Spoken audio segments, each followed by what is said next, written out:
대구의 한 고등학생이 같은 학교 친구의 얼굴과 음란물을 합성한 사진을 무더기로 가지고 있다 적발된 사건이 있었는데요.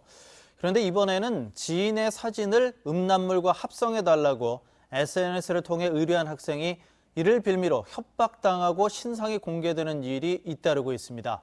경찰은 디지털 교도소와 같은 유형의 범죄로 보고 수사하고 있습니다. 손은민 기자입니다.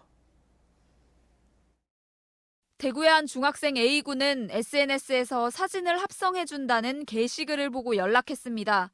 또래 여학생의 사진과 이름, 성희롱 메시지를 전달하며 음란물 합성을 의뢰했습니다.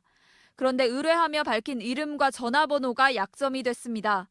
게시글 작성자는 시키는 대로 하지 않으면 지인 합성 음란물을 만들려 한 사실을 신상과 함께 공개하겠다고 A군을 협박했습니다. 성교육단이라고 일단은 파악했는데 아마 맞지 않을까 싶습니다. 광고를 올려서 연락 온 애들, 의뢰한 애들을 역으로 협박을 해서 이제 교육대원 같이 만들어서 하는. 그러면서 A군에게 반성문을 써서 읽거나 바닥에 머리를 박는 등의 모습을 촬영해 보내도록 강요했습니다.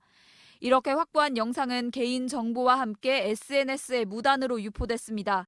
반성문을 작성하게 하여 강요한다든가 또는 이제 자살하라라고 해서 자살 교사를 한다든가 이렇게 하면 이제 이 부분이 오히려 처벌이 중하게 될 수 있는 여지가 있습니다. 디지털 교도소와 성향격이 거의 같다고 볼 수 있는데요. 공익 목적으로 어떤 행위를 하는 것 같은데 사실은 자신들이 범죄 행위를 저지르고 있는 것이 되죠. 학생들이 지인 음란물 합성을 의뢰했다 협박당한 사례는 대구시 교육청에 접수된 것만 지난 7월부터 석 달 동안 5건에 달합니다. 경찰은 텔레그램 감시단 참교육이라는 닉네임 이용자가 비슷한 범행을 계속하고 있는 것으로 보고 수사하고 있습니다. MBC 뉴스 손은민입니다.